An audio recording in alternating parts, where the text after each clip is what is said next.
All right, welcome everyone to the Coding Rooms Q&A. Happy to have you all here today. I think what we're going to do is if we had a large group, I would try to go through some of the questions that we collected in the beginning. But since the group isn't too large, I think what we can do is we can just go through and see what kind of questions everyone has and cover them one at a time. Like that. If we want maybe to start, what I had planned to start with is just some basics of Coding Rooms. So if you could use the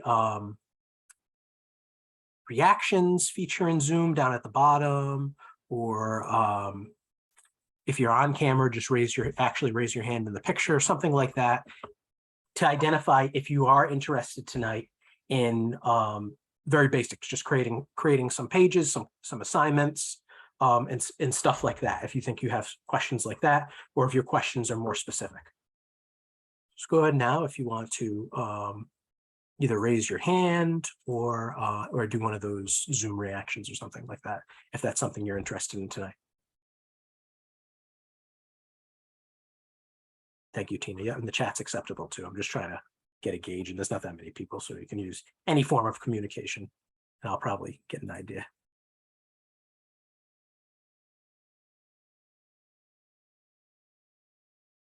All right, looks like everyone's a little bit more specific, so that's great. So, who wants to be the first person to ask a question?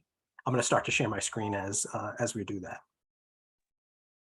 So this is Nanhui. My question is very specific. It's on creating test bench for Python code. Excellent. Yeah. So for Python, I'm just going to create a blank course first of all for this.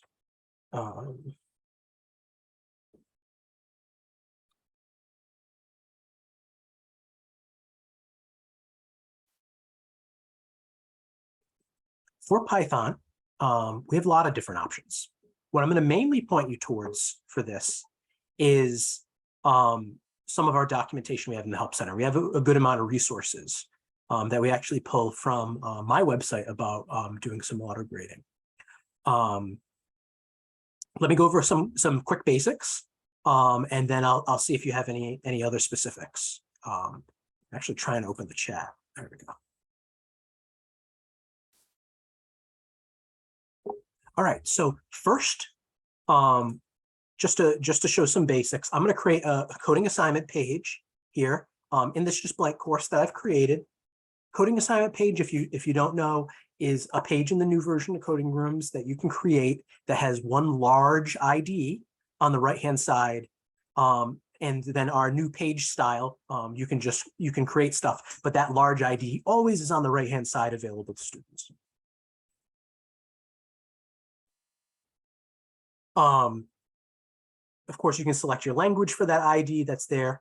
We're going to go with Python here. And then if the language has different versions on Coding Rooms, or if you'd like to switch it over to Visual Studio Code, that is all available here in our language selector.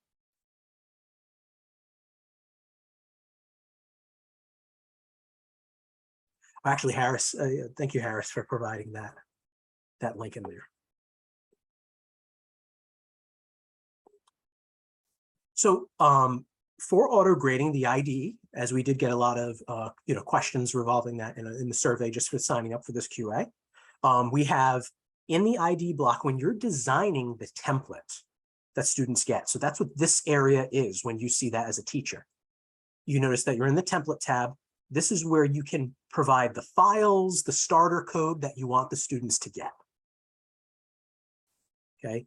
You can open up this files menu, you can upload more files, you can create your own other files, you can delete this main.py or whatever language you're using the file that we give as boilerplate. You can change the default file to whatever file you want, things like that. You can set up that customization here in the template for when students get it. Typically, the next step is to go over to the test bench and start to create some automated tests to provide students with feedback about if they're, doing the challenge correctly or if they completed the challenge, things like that. We have three main types of tests that you can create. Input-output comparisons, which work the same across all languages. It just runs the code in the way that the language would typically run that. It gives the input that you provide. So this is all console input. So waiting for a particular command to be typed in the terminal. We fill that in for you with the input file you provide. And then we compare the expected output of what you expect with what the student's output is.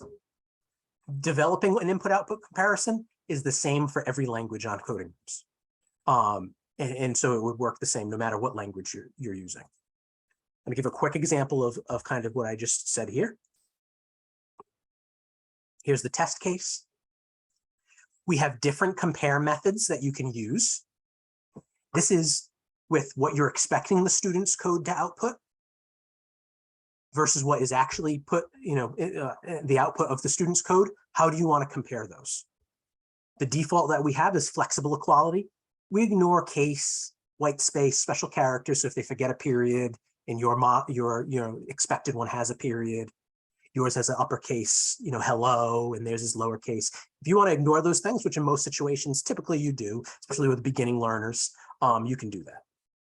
Or you can match it exactly. Character for character, their output would need to match what you put as an expected output.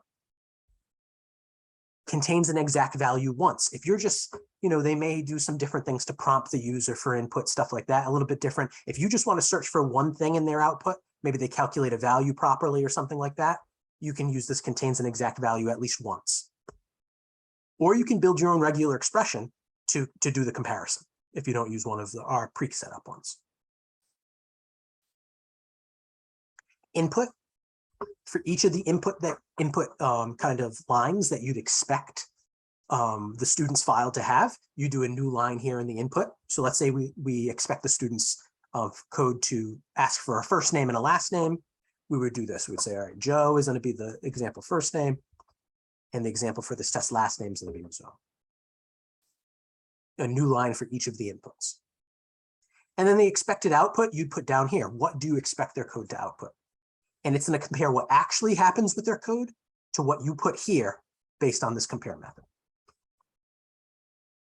Again, setting this up is exactly the same for every language. Python, Java, Ruby, whatever language you use. You can do an input-output comparison like this with that.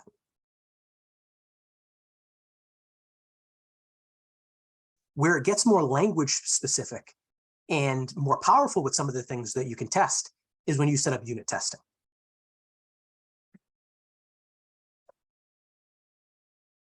And with unit testing, we have different unit testing frameworks, code libraries designed to do this kind of testing to make sure X thing, X unit, or piece of the student's code, or in industry, it would just be for your production applications code, is working properly to test it. For Python, we use unit test. Java, we have JUnit. JavaScript, we have Jest and Jasmine. C++, we use Google Test. Ruby, we have RSpec. C#, we have NUnit. In the C programming language, we have Check. Each of these libraries have their own documentations and websites and stuff like that, as well as coding rooms. We're continuing to build our help center to support some different things of how to do X, Y, Z on using these unit testing frameworks. Specifically, we try to, at coding rooms, gear it towards a way that's very typical in an assignment, in a more classroom or course-based things you would usually test. Each one has some kind of boilerplate that we give you. They're usually all very much a kind of a class or some kind of structure that the programming language uses, with some kind of functions or methods that you have to define in there. And it's some form of a test, a method, or a function that's a test that you put the code inside of there for what you want to happen to perform that test. And then usually these frameworks have some way to run code before a test, a setup, and then run code after a test, a tear down. Now, if all that's really overwhelming for anyone, they're like, wow, where do I start? that's where our help guides really can come in. So the website Harris shared, I have examples with Python, Java, and Ruby, as well as in the Coding Room Help Center. We do the same thing. We've copied all the information from my website. Plus, we have some more details, some things with JavaScript and HTML and CSS auto grading, so some additional things like that. Let's go over to test bench table of contents. And I'm going to share this link in the chat. This is the direct link to the information about the test bench in the Coding Room's Help Center.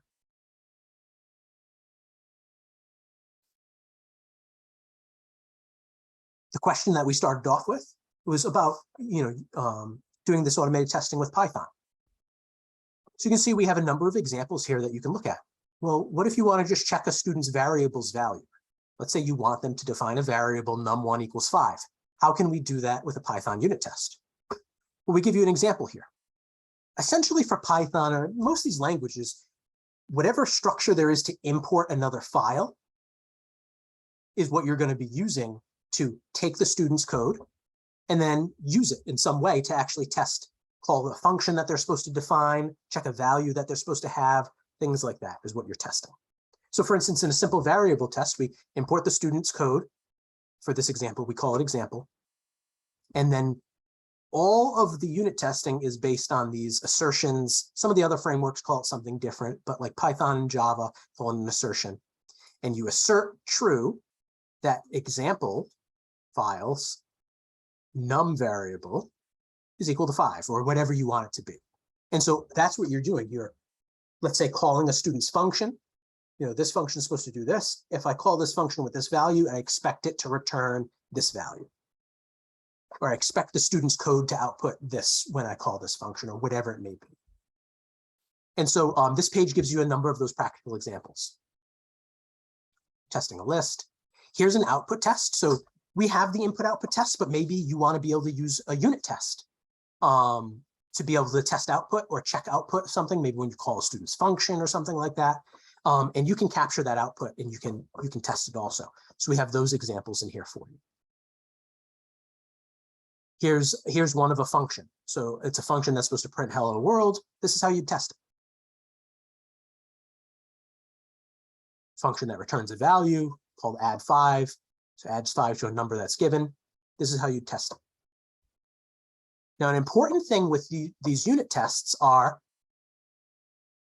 you do want to have multiple tests in there. So notice for this one, the add 5 function when I'm testing it, I'm giving it different values. I'm making sure that each one works because students can still hard code values. So the more tests that you have, the more values you test against the student's code or the student's function they develop or something like that, the better your test is to make sure that they passed or they actually did it properly. Now, a good thing in coding rooms is you can also create as many test cases as you need to inside the IDE test bench. This is sometimes better to provide more accurate feedback to students. So even though in that example I showed me calling the function multiple times, you may want to actually create different coding rooms test cases as separate things with separate feedback on failure. So you can give more specific feedback to the students when they fail a particular test with a certain value. For this test, I called your function using this value. It's supposed to return blank, but it didn't, or something like that. So then they can see that.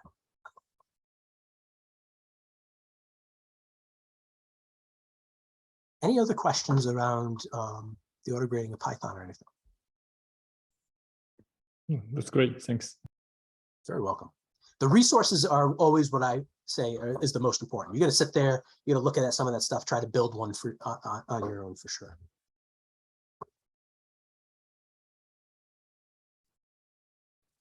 Does somebody else have another question? If we want to stay on the testing code topic or anything like that, or we can go to anything else. Don't be shy. Hello, I was wondering if it was possible to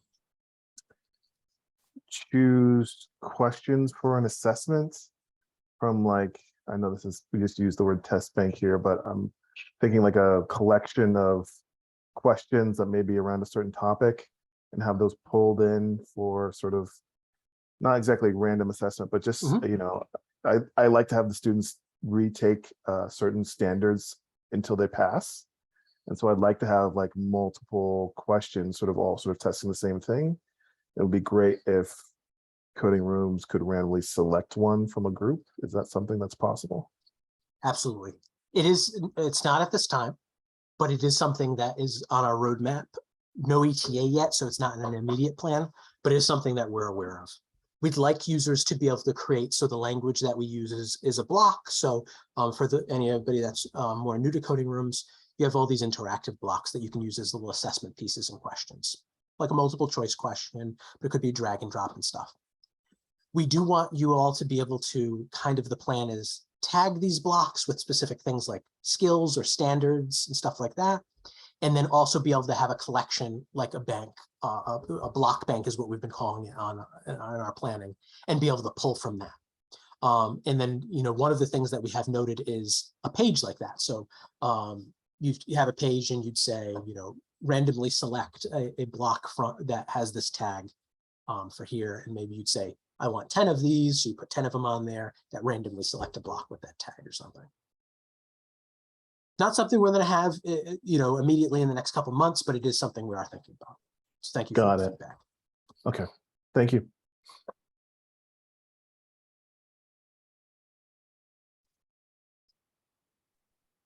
Good. Don't be shy. Yeah, sounds good, Tina. Okay, so I teach only virtual. So the live classrooms is huge for me. I already have an LMS, so I'm not looking to build my content necessarily here. What I am, like my biggest buy-in is the live classrooms. And that's how we learn to code together. My downfall is so I've actually reverted back to the classics because I don't seem to be able to replicate what I've been doing in the classics in the new platform. So I want to do live classrooms, but I think my biggest drawback is that I have students who can come in my morning class or my afternoon class. So the downfall with that being, if they're all in one course and I try to use the grid view, the presentation view, but then I see all student windows, whether they're actually present or not. So I was wondering if I'm missing something, if there's a great way to create this so that I can switch over to the new version, that would be great. Yeah, so I do remember your inquiry coming in, and I think what we've decided on the development side is, hold on a second, let me add a student here so we can get the grid view a little bit.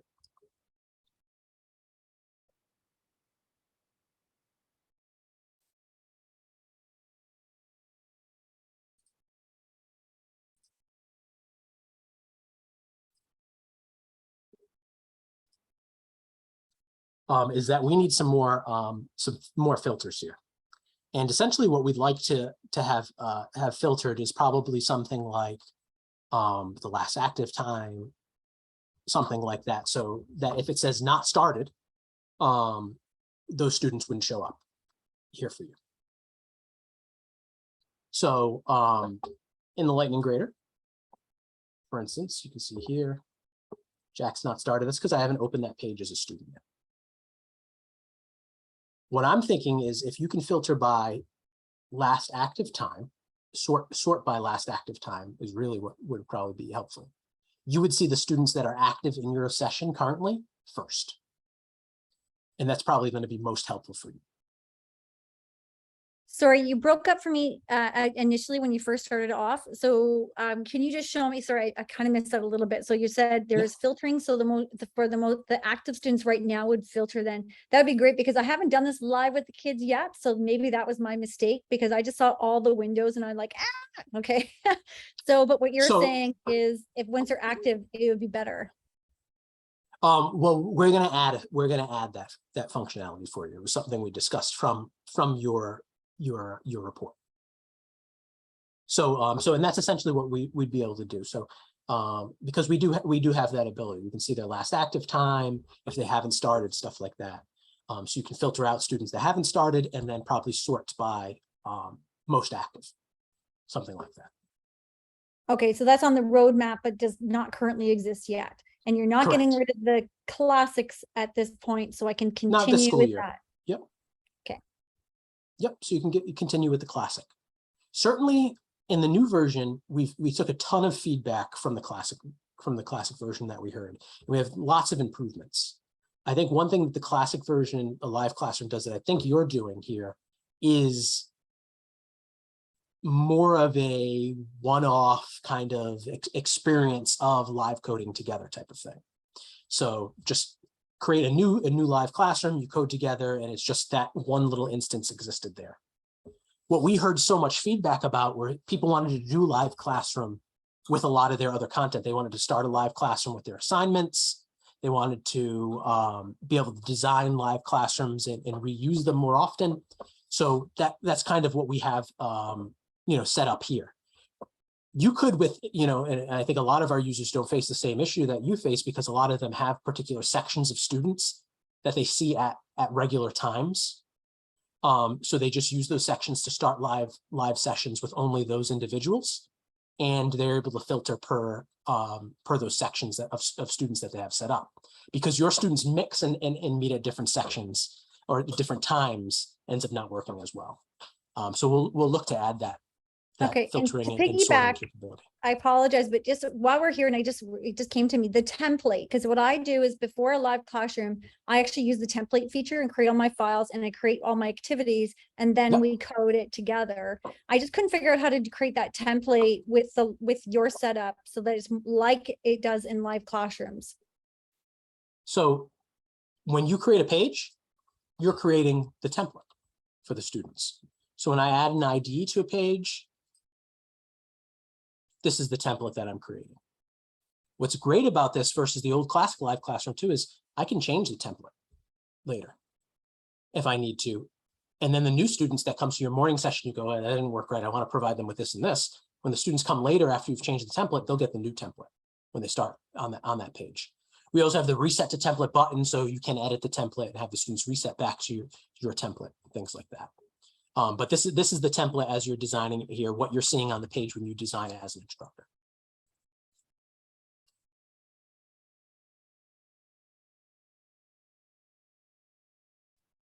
Sorry, I don't know if you just went quiet or you get cut out on me, but that's perfect, because that is something I have to do. Is I do the templates, and once I start a live classroom, I can't alter the template, which is a challenge. So yeah, so that would be fantastic. And like you said, in my afternoon, obviously they get the bonus of my refined template, Yes. but that's a lot of copying and pasting for me.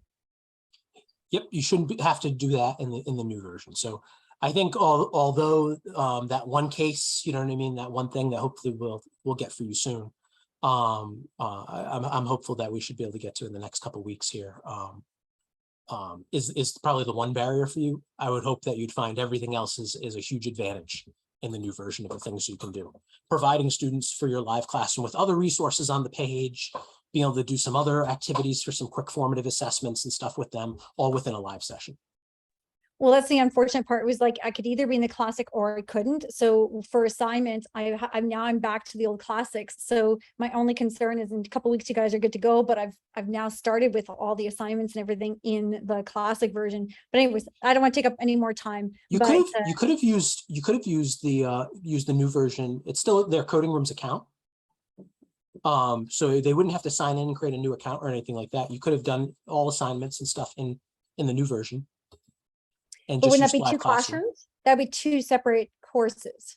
What I would do is, because there's no assessment piece or like grades attached to a live classroom, I would even post my live classroom links inside the new version course. Click here, go to today's live classroom or something like that.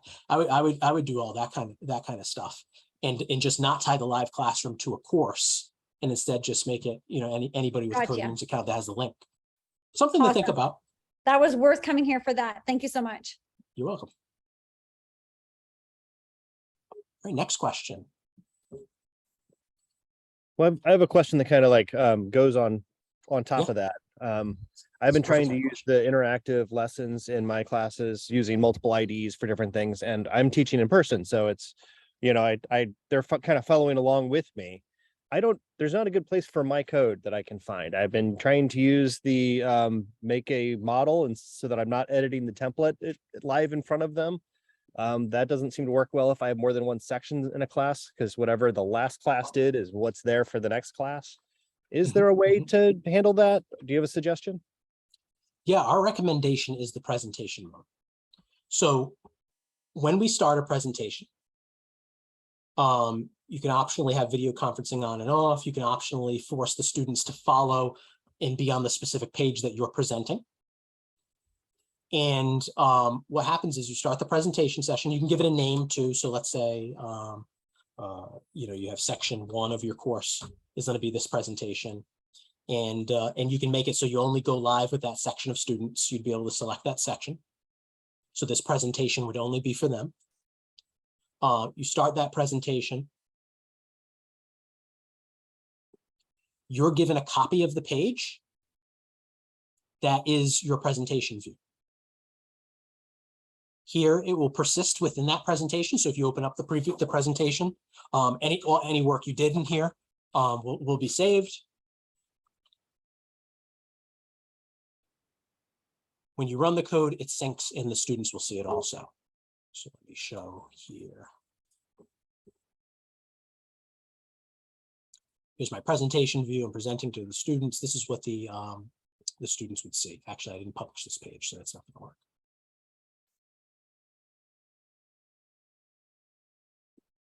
I can show off how I can reopen that presentation. So you can see in this presentation, I typed that extra line. I typed line 2, right?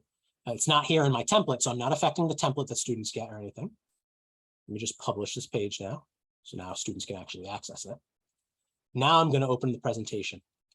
I'm going to go back to my previous presentation. I'm going to reopen it where that work will still exist that I did with the students. The students also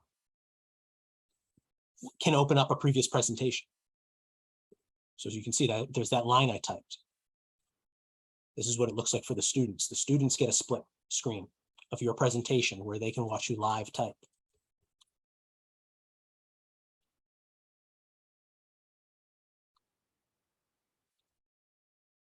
They can see you run the code. So here's the teacher view. This is what the students would see. They can't edit your presentation. So the presentation view is a read-only view for them. But they can, of course, edit their own, run their code, etc.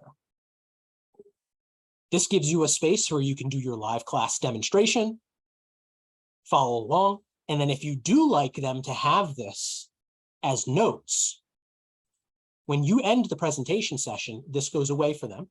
It's no longer split screen, it's just their work. Right. They can open up past presentations if you leave them open. So this presentation panel for them, they'll see all the past presentations you have. I actually recommend just reusing the same presentation every day. Presentations can go across pages. So if you just use the same one for the same group of students all the time, they'll only ever have one over here to open. It becomes very easy for them to identify it. They can open it up on their own just to review what you did during class, what you did during that presentation session.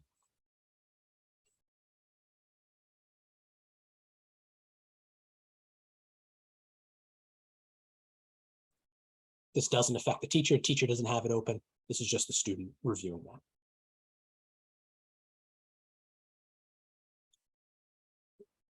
They just click the icon to end it.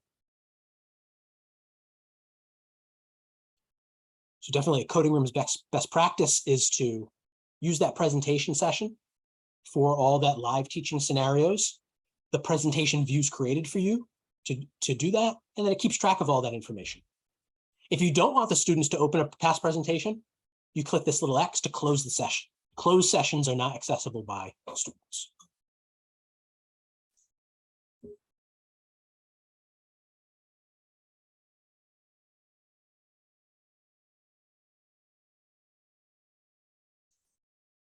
Any other questions, especially related to presentation, maybe?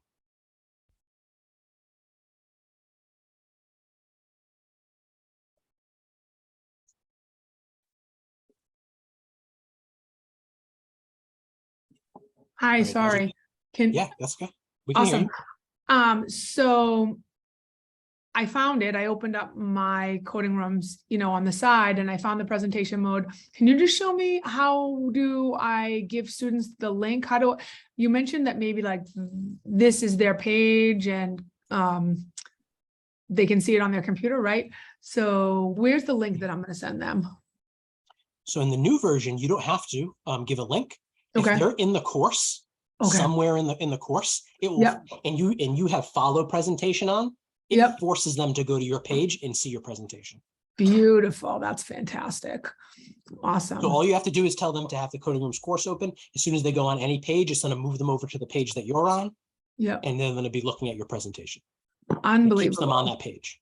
That is awesome. I'm so excited because the kids, I've been doing it old school. They're looking at the board in the front of the room, Yeah, So exactly. that And- seems so archaic.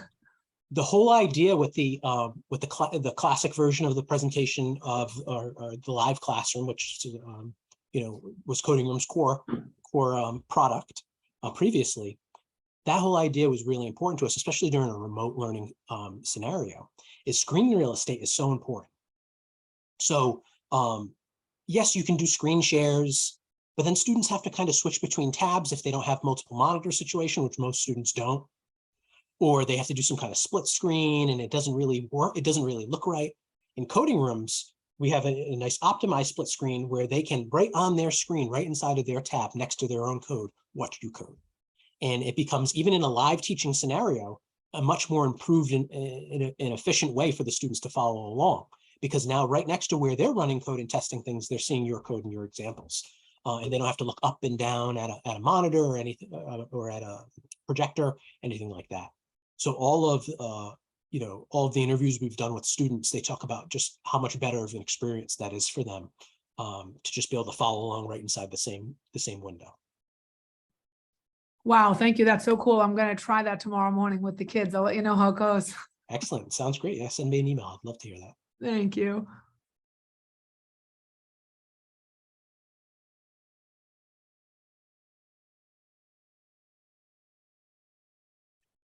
Next question. Don't be afraid. You can also use the chat if you want to queue up your question beforehand. Then I'll just, once we're done with one topic, I'll look at the next thing in the chat. We can do that. But we'd all love to hear from you also if you want to unmute.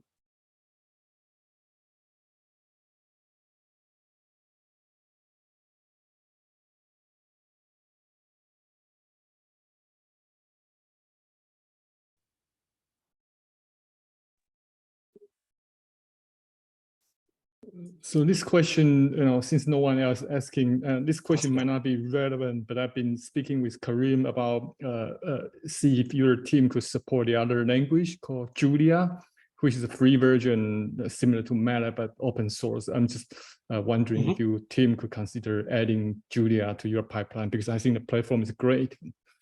Yeah, no, absolutely. I think we could. So send me an email, start to communicate with me, and you can talk about the specifics, joe@codingrooms.com. And I can start to identify what we need to have set up, and we should be able to set up an image for that, I think, pretty easily.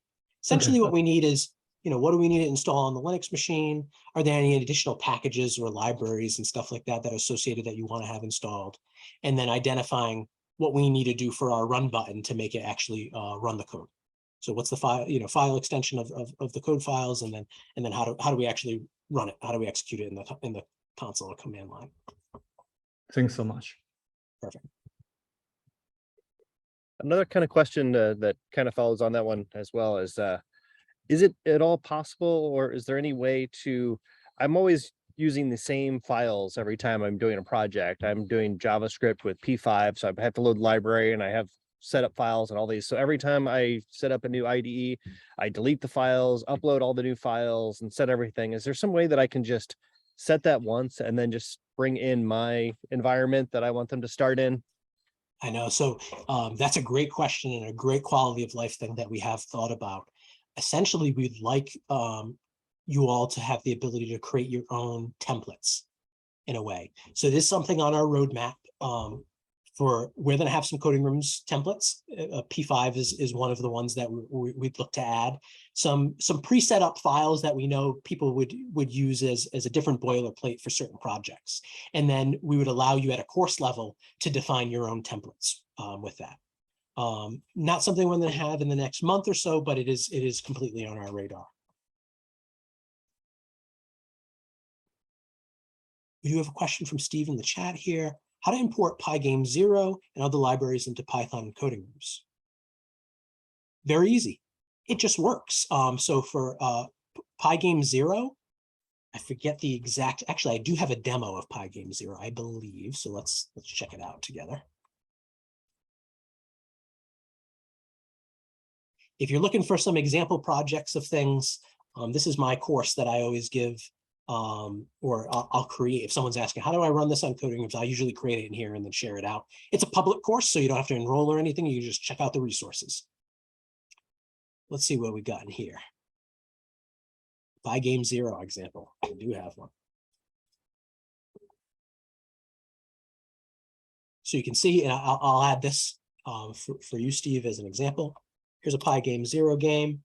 Looks like I got a couple different games in here, maybe. Oh, no, it's just a Pac-Man. Just has multiple files. For anything like this, for graphics, you can open up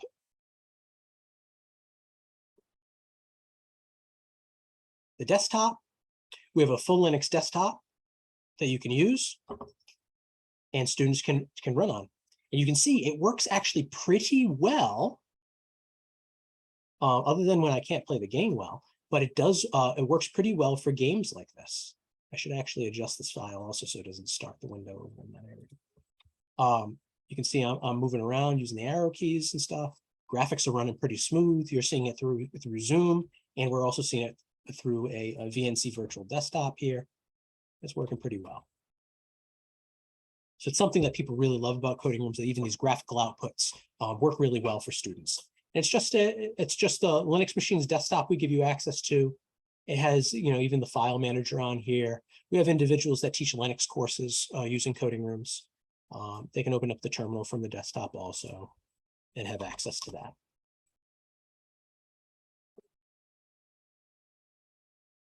So even desktop applications and games can be created, and you should just have to import them. We do have pip, so you can pip install things yourself also, but it won't persist the next time, like when the virtual machine shuts down and you restart it, we issue you a new one. So we recycle those machines. So it won't be there the next time. So if you need it installed for many projects, let us know and we install it at the base image for you. We are working on some improvements though in the next couple months to persist more, like library installations and stuff like that on the image. For students and yourself at the template level, so that you won't have to contact coding rooms for those kind of things in the future.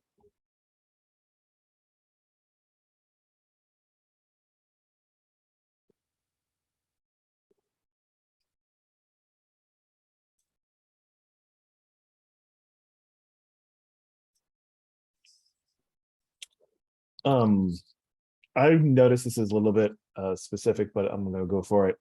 I noticed that you guys have some closure REPLs that are available. Is there any documentation about that system? I'm pretty familiar with Clojure, and it's a little bit different than what I'm used to. I'm just wondering if there's any language specific write-ups about what is in those IDE demos. No, so I don't have anything specific for that, and I didn't set up that language option. We can definitely work. If you send me an email, I can definitely get someone to pull some information about what's on the image or stuff like that. And you let me know. That would be great. Yeah. You're Joe at Coding Rooms? Joe at codingrooms.com. Yes. Great. Thank you. Very welcome. Yeah, so we can look at, you just let me know your questions and we can look at those specifics for you. Great, thank you.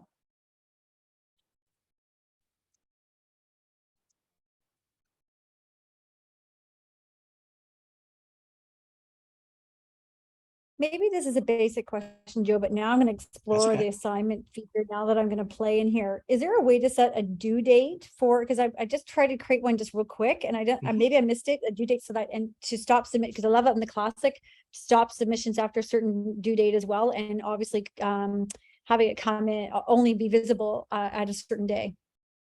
So yeah, so this feature is incredibly powerful in the new version of Coding Rooms, and it's all based on our assignment policies over here on the right-hand side. So when you click on that menu, and that's what it refers to over your policies, you could also click this. The default policy when you publish the page is just all learners in the course have access to the page. However, you can set up certain rules inside of your policy, and you can also create as many policies as you need. For instance, you may define a policy for all learners in the course. This is the due date, this is the cutoff date, this is when it publishes, all that stuff. But you may create another policy for just an individual. Maybe Joe needs an extension, and it will override that all learners policy and give it to that specific person. You know, it's all about the kind of specificity of the policy. So all learners is kind of the overarching one. And then sections is a little more specific, groups is a little more specific, and then the individual learner, if they're selected, that overrides, you know, all the ones above that type of thing. But what we have in here, and this is a question we get a lot, it's maybe a little buried in the system, so definitely not a basic question. But in here, this is where you can specify if students are going to work as individuals or groups. So you can do your pair programming and stuff like that for the assignments. Who you want to assign it to. Is it going to be all learners? Is it going to be a certain section of students? Is it going to be a group? Are you going to select individuals that are in the course? Available from date. This is when it will actually show up for students in the course. Until, this is when it won't show up anymore for students in the course. The due date is when it will actually say it's due at this time. Any submissions after that date will be marked as late. The cutoff, which will make it so they can't submit at all past that date in time. This is a really new feature we have of displaying the answer sheet or the solutions. The IDE isn't supported just yet. We're hoping to get that out in the next week or two. The IDE will show the model solution, short answer questions show the model solution that you provide. But this will show them the correct answers at a specified date or time, or just when you turn this on, which is like what I would do, would be my best practice. You just click the button and turn it on when you're ready. Same thing with hiding grades. If you do have an assessment and you don't want students to see the grades or something like that until you're ready to release them to all students, you can hide the grades until you're ready or until a specific date and time. And then you can also set up a late policy. So after the due date, you can say for every day that it's late, modify their score by a certain amount of points and stuff like that. So you can specify all these things in the policy as little, you know, you don't have to use any of them, or you could use all of them. They're all available to you. That's great, Joe. Thank you so much. And the mark is done, I'm assuming means like when I'm done marking them all? Or what is that under the policy button there? So this is actually something very simple. This was something that we got a couple questions in about, so this is good to cover. Mark is done and submit is just the language that the students see on the button they click to turn in the assignment. Early on when we created this version, we had some research that we did where sometimes just having a button that says submit is a little weird for in this kind of version. You can create pages that are readings or practices or something like that. And having that submit button felt weird to students. So you can just make it say marked as done.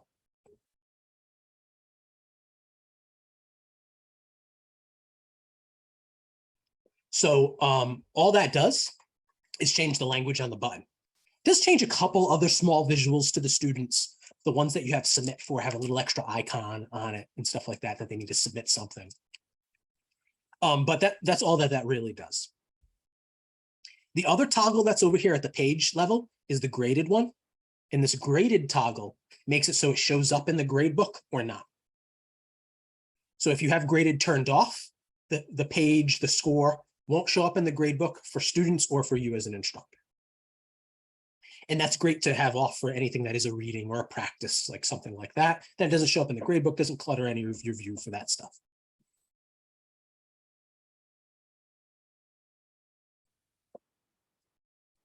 Before I go over to Robert's question, Barbara asked about the policies. Yes, some of the features, I forget the exact ones, but a number of them here are premium inside of the policies. I believe in the free you can set the due date and maybe the available from date. But also in the free you can only use the one policy that's there for you. You can't add multiple policies.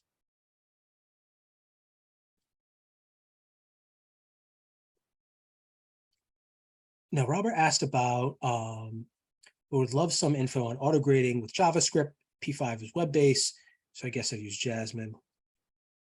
I don't have any examples for auto grading with P5, Robert, but email me and let's talk about things. I have some examples of grading JavaScript and stuff, and so we could definitely look at some of those things. I definitely have more examples using Jest, so we could definitely use that, but Jest or Jasmine, I'm sure could be used to check different things.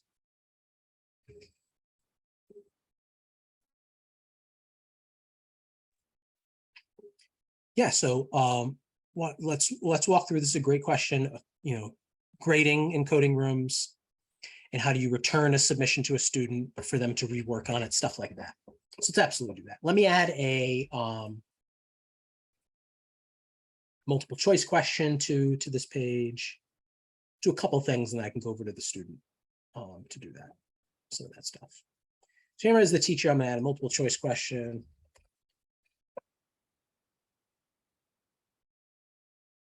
Okay, and correct answer is gonna be B.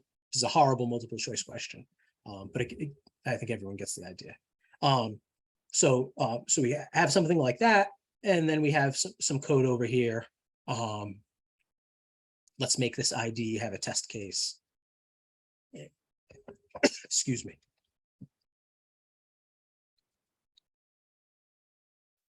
And it's going to check that the output is hello. All right. This is what the students get. We check for those things. 1 point, 1 point. Over here in the lightning grader, you can see these two empty blocks. These represent every block. These are our performance indicator bars, we call them. These represent each graded block on the page. So every block that's worth points will show up over here. They'll light up orange when a student's working on that assignment or that particular interactive block. They light up green when the student gets it correct, and they light up red when the student gets it incorrect. So that's a way for you to watch the students kind of progress and kind of get a quick view of where they're at. We'll try to keep an eye on that while I'm over here as the student. Here I am as the student. I'm going to answer some questions. I get A. All right, I got that wrong. I run over here. I get this wrong. Now let's get this question right. Multiple choice right. I got the multiple choice right. But I'm going to say, hello, Joe, which it's checking to see if my output just says hello. So that's going to be wrong. All right, so I got 1 out of 2 points as a student. I can see over here in the lightning grader, I got 1 thing correct, 1 thing wrong. I got 1 point over here. I'm going to submit it. I submit it. You can see this gray check mark right here. This gray check mark indicates the student has submitted. Before it was just a little dash. So when you see the gray check marks, that means submitted. We have another icon that can show there, which is a green check mark with a circle around it. That means you've reviewed the assignment. So you can mark it as reviewed. All right, so now it's submitted. Click over here. I can see the students work live. Just gonna give myself a little more screen real estate. I can see the students work live. I can come over here. I can edit the student score. If I think I don't want them to have answer over here, I can edit it. I can give them 12 points instead. anytime you manually grade something, it's gonna show that. So you've manually overridden this particular grade. You can dismiss the manual override. It will rerun the auto grader and run it correctly. So we ran the auto grader for this. Based on that, it redid that, and it will recalculate everything. This score can take a second sometimes to sync back up. When so let's say we come over here, we say, all right, yeah, look, it's just supposed to print hello. I can come over here, I can say to the student, please redo this. Code should output only hello. Okay. Now I can save this, and it will save all the work that I've done. I can return it for revision. If I check off this reviewed checkbox, it will kind of check off my list of that I've reviewed this submission. Let's just return this for revision to the student.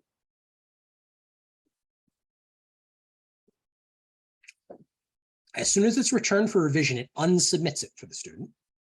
So notice now I can submit for the student because it's not in a submitted state. It tells the student, you can see it automatically appeared while the student, I still have the page open, returned for revision, and it says the time that the teacher returned it. If you save your feedback also, it's going to give the student that feedback. I've saved my feedback. Notice this little bubble appears at the top. That's the feedback that the student gets. So the student should look for that feedback. We're looking for more ways to make it more obvious to throw it into the student's face more about the feedback. But any feedback you leave, they'll see that bubble at the top and they can see the feedback that you had. Definitely a habit, I would say, a best practice is to, tell students, if you see something's returned for revision, make sure you click the feedback bubble up at the top. We do have some other ways we're working on releasing in the next week a full chat functionality that's going to be like threaded comments and things that you can give to students. We're going to be tying in the feedback system and some other things into that eventually. It should make for some really rich feedback, and you can actually have back and forth with the student in there. So we're hoping to enrich that experience as the months kind of go on. But you can see that that's like that here, and the student can work on the page again, make their revisions.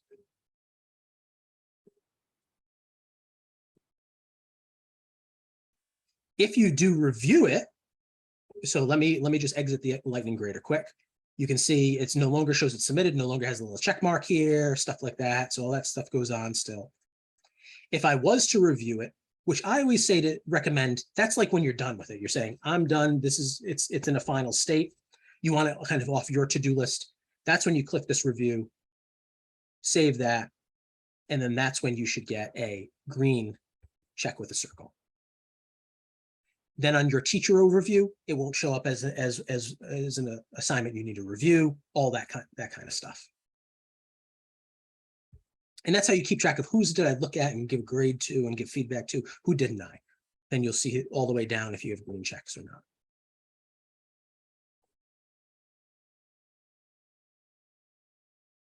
Any other questions about that? That was another really great question.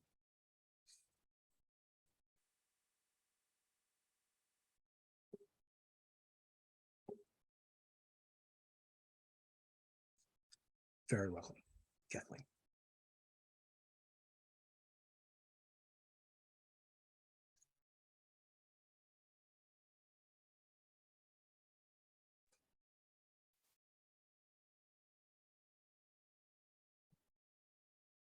Can you walk through the steps of adding P5JS to an image for, say, an assignment? Or Sure. Probably the best example that I could give, Robert maybe has some resources too, but the best thing that I can give you is just show you how I've set it up previously.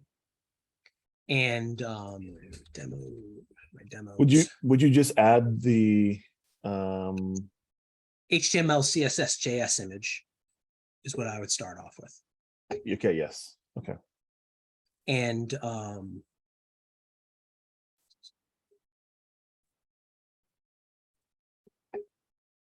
And so I recommend you start off with that. Mhm. And then just add the cloud script. Okay, yeah. Okay, that's what I thought. Yep. So then we just have this here. I set up a custom run configuration in here. Not really that required, but essentially here's this example. You know, you can take this example, see how I have it set up. Mhm. But I have it so it runs that bash script that I have that you can take a peek at. Okay. Then they just click run and it just displays the web page essentially. In the visual area. Okay. Yep. Great. The web page is also publicly accessible and hosted, so it has a unique URL. Great. You can go to it. We host by default at port 8080, so you'll see the 8080 up here in the URL. Mhm. And you can see it as a full page. So if they build other web pages and things, they can actually share them. Great. Thank you. You're welcome.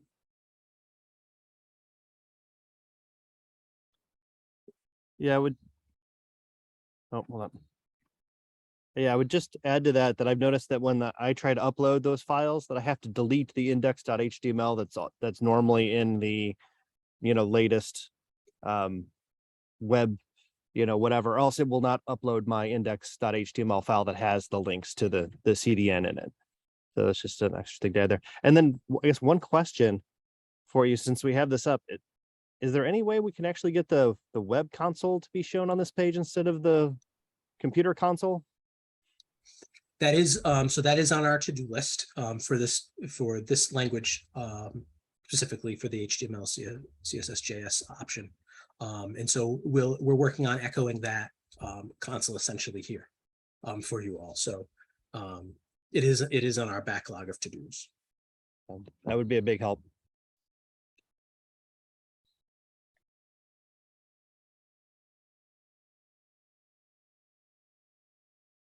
Jill, there's no plan to get rid of the workspaces, are there? Like, we're keeping those too, right? Correct. We will at some point move the workspaces into the new UI design and use the new design for the ID block and stuff like that, but there's no plans to get rid of workspaces completely.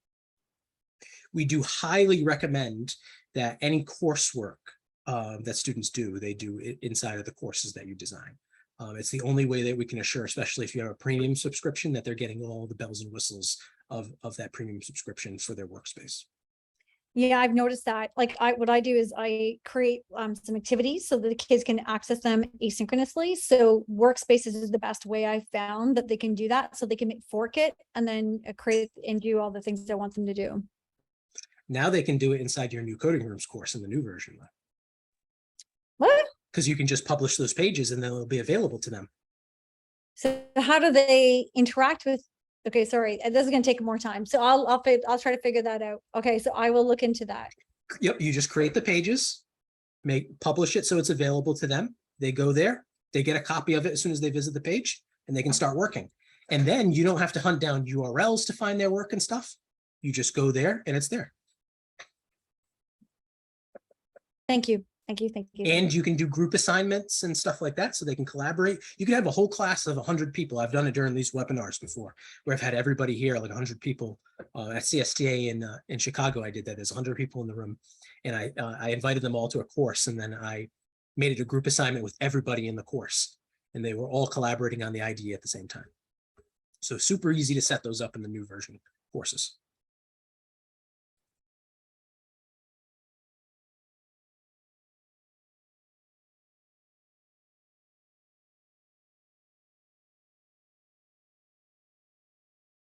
Thank you. Thank you. I'm going to run. Have a great evening, everyone. You're That very was welcome. fantastic.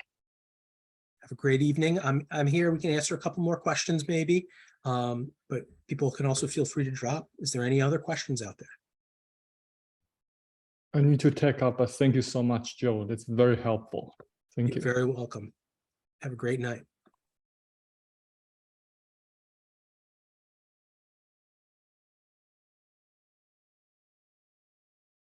Very welcome, everyone.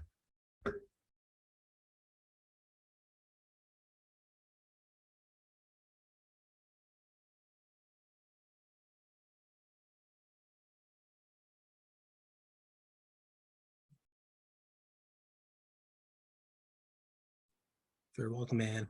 Have a good night.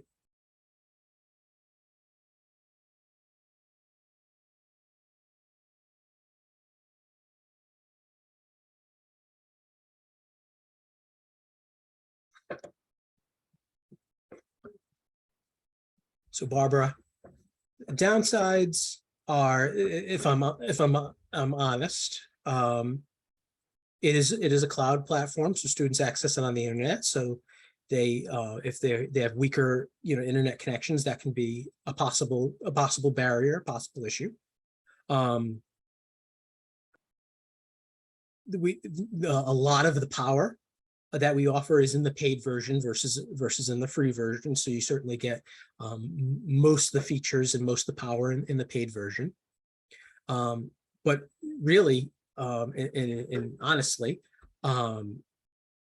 the all the benefits outweigh any of the possible barriers. And exactly, so even though I said that, the cloud is also incredibly appealing.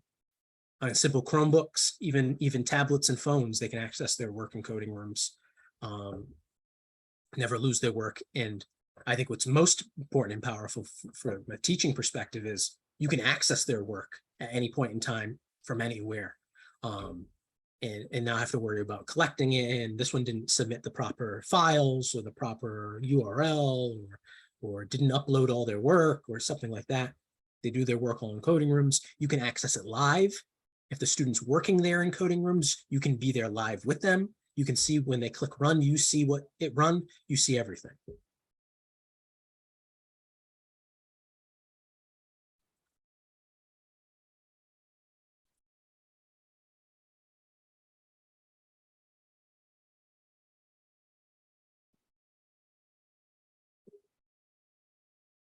Check it out, and check out our YouTube. That there's a lot of webinars we dug deep into, getting started with coding rooms. And then feel free to email me, of course, if you have any specific questions. And of course, we can set up a one-on-one where I can walk you through some of the specifics and answer some other questions too.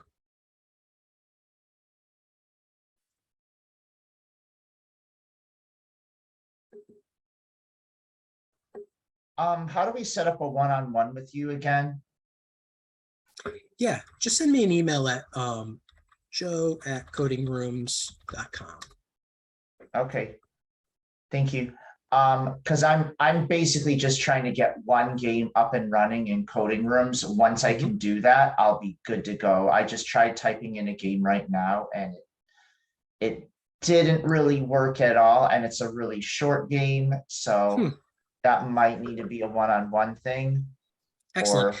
Send me an email, and if you created it in a course, maybe invite me as an admin, or let's talk back and forth through email, and then we'll definitely be able to resolve that together. We'll see what's going on. Okay, sounds good. Thank you. All right. Thank you so much, Steve. Bye.